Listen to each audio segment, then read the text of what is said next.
لکم فی رسول اللہ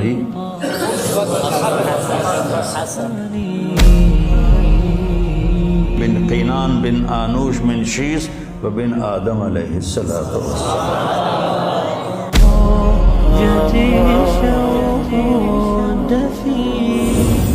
ہمارے نبی پاک صلی اللہ علیہ وسلم کو اللہ نے سارے عالم کے لیے بھیجا، سارے انسانوں کے لیے بھیجا، سارے جنات کے لیے بھیجا، جانوروں چرند پرند کے لیے بھیجا.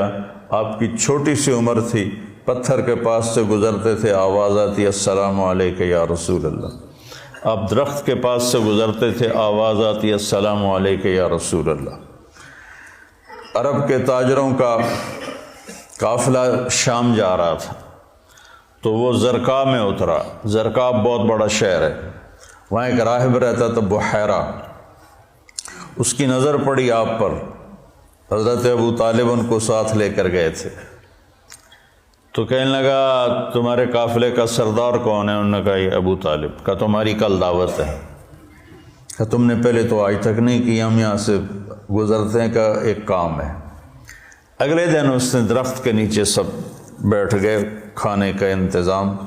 اس نے ایسے طائرانہ نظر ڈالی تو آپ نظر نہیں آئے. کہنے لگا سارے موجود ہیں؟ کہا نہیں، ایک بچہ ہے وہ اونٹ چرانے گیا ہوا ہے. تو کہنے لگا اسی کی خاطر تو تنو کھوا رہے ہیں، تو تنو کہیں پوچھنا ہے، بلاؤ اسے. اب آپ کو بلایا گیا. جیسے اب یہ ہال بھر جائے تو برآمدے میں سامعین بیٹھ جائیں گے، تو آپ تشریف لائے تو چھاؤں ساری لوگوں نے بیٹھ کے کور کر لی تھی، تو دھوپ تھی. تو آپ نے پہلے یوں ایسے کر کے دیکھا تو چھاؤں بیٹھنے کی جگہ نہیں تھی، آپ دھوپ میں بیٹھ گئے.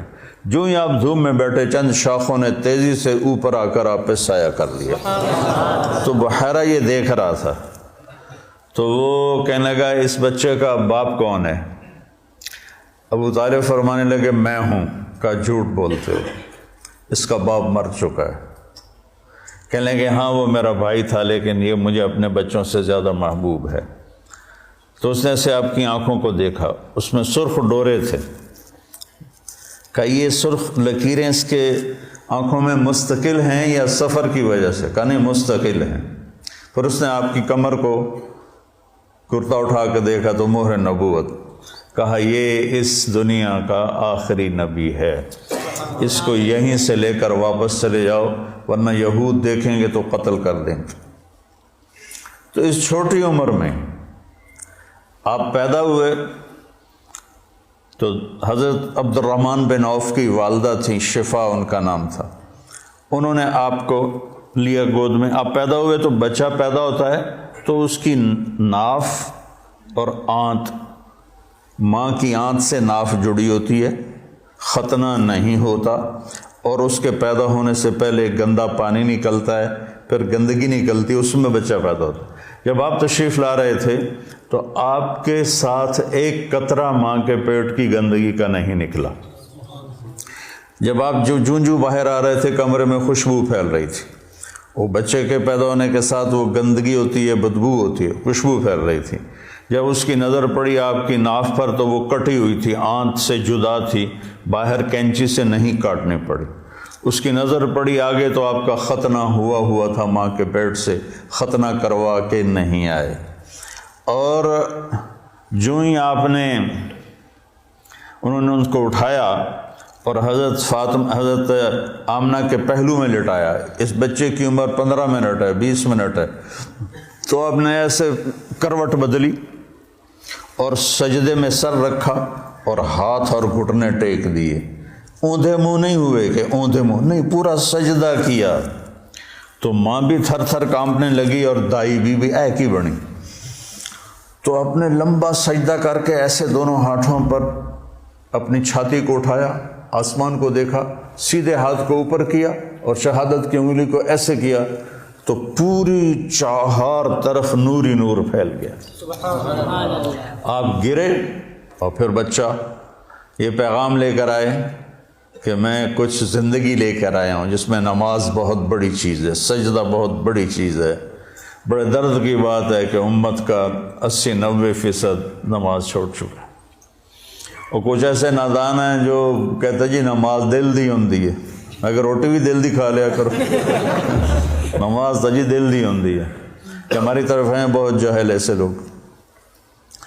تو آپ نے لمبا سجدہ کر کے نماز کا پیغام دیا، اور جب آپ دنیا سے جا رہے تھے وہ بھی 12 ربیع الاول تھا، پیر کا دن تھا، اور زوال سے پہلے کا وقت تھا، اور آپ کے آخری الفاظ تھے حضرت عائشہ کے سینے پہ سر رکھے ہوئے، الصلاۃ الصلاۃ الصلاۃ، میری امت نماز نہ چھوڑنا، نماز نہ چھوڑنا، نماز نہ چھوڑ۔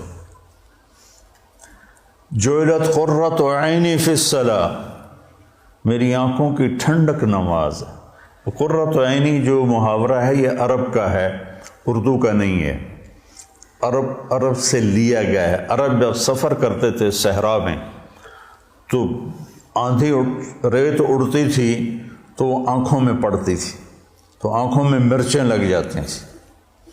اونٹ کی تو ڈبل ہوتی ہیں پلکیں، تو وہ ایسے پلکوں میں پلکیں گھسا لیتا ہے، ریت کا ذرہ اندر نہیں جاتا، لیکن جس نے اونٹ کو چلانا ہے اس کو تو کچھ نظر آنا چاہیے، تو وہ اوپر کپڑا تو ڈالتا ہے، دیکھتا بھی ہے، آنکھیں میں مرچیں پڑتی ہیں، اسے اچانک ایک درخت نظر آتا ہے، ایک غار نظر آتی ہے، ایک چٹان نظر آتی ہے، وہ اونٹنی کو جلدی سے موڑتا ہے اس درخت کے نیچے یا اس چٹان کے نیچے، جو غار میں بھاگ کے بیٹھتا ہے، سب سے پہلے اپنی وہ مشکیزہ نکالتا ہے، اس سے پانی سے اپنی آنکھوں میں چھینٹے مارتا ہے، جس سے ریت دھل جاتی ہے تو آنکھوں میں ٹھنڈک آتی ہے، کہتا ہے الآن قرۃ عینی، شکر ہے اب میری آنکھیں ٹھنڈی ہیں۔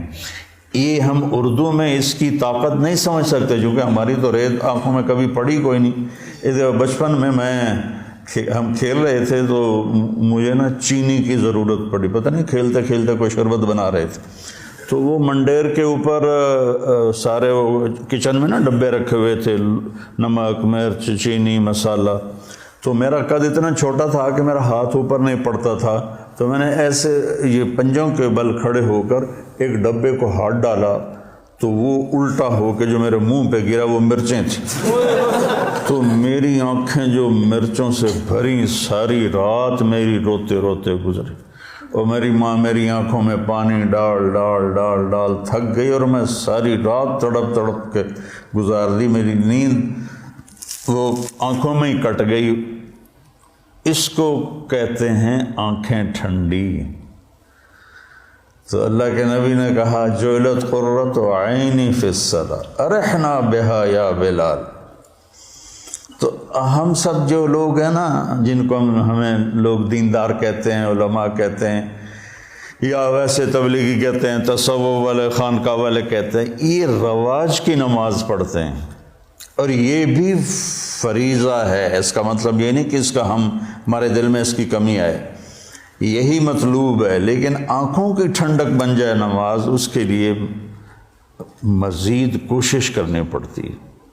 تو تم میرے بچے بیٹھے ہو، میں تمہارے سامنے کوئی فخر کی بات نہیں کرتا، میں 20-25 سال سے نفل پڑھتے پڑھتے پڑھتے پڑھتے پڑھتے سر درد کا شکار ہوا، پھر بھی نہیں چھوڑے، جتنے میں پڑھتا ہوں میں میرے اللہ کے درمیان، مجھے اب نماز کی لذت اللہ نے دے دی ہے، میرا نماز میں دل لگتا ہے، میں نہ پڑھوں مجھے بے چینی، نوافل سر درد کے ساتھ بھی میں لگا رہتا ہوں، مجھے اچھا لگتا ہے، میرا دل لگتا ہے۔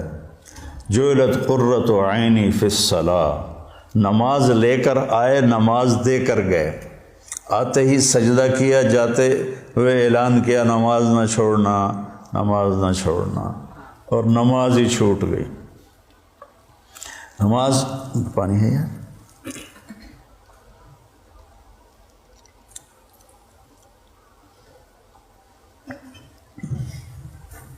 ماں نے اٹھا کے گود میں لیا تو ایک بادل آیا جس نے ڈھانپ لیا، اور بچہ نظر نہیں آ رہا، تو بادل کے اندر سے آواز آ رہی ہے طوفوا بہ مشارق الارض ومغاربہا لیعرفوا باسمہ ونعتہ وصورتہ، اس بچے کو مشرق مغرب پھرا دو تاکہ کل کائنات جان لے کہ یہی ہے اس کائنات کا رہبر، رہنما، ہادی، مضت الدہور فما اتینا بمثلہ ولقد اطا فعجزنا عن نظرائہ.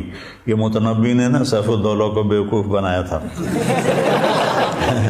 اس کی یہ متنبی یا لائم کف الملام عن الذی اضناہ طول سقامہ وسقائہ عذل العواز لحول قلب الطائه وهوى الأحبة منه في سودائه القلب أعلم يا عذول بدائه وأحق منك بجفنه وبمائه فومن أحب لأعصينك في الهوى قسما به وبحسنه وبهائه مضت الدهور فما أتينا بمثله ولقد أطى فعجزنا عن نظرائه. یہ میں نے متنبی کا پڑھ دی کوئی 40 سال پہلے. یہ اس کا پہلا قصیدہ میں آپ کو سنا رہا ہوں. تو اس میں ایک شعر تھا کہ زمانہ کروٹیں بدلتے بدلتے بدلتے تھک گیا اور سیف الدولہ جیسا کوئی نہ آ سکا. میں یہاں فٹ کروں گا محمد مصطفیٰ جیسا کوئی نہ آ سکا.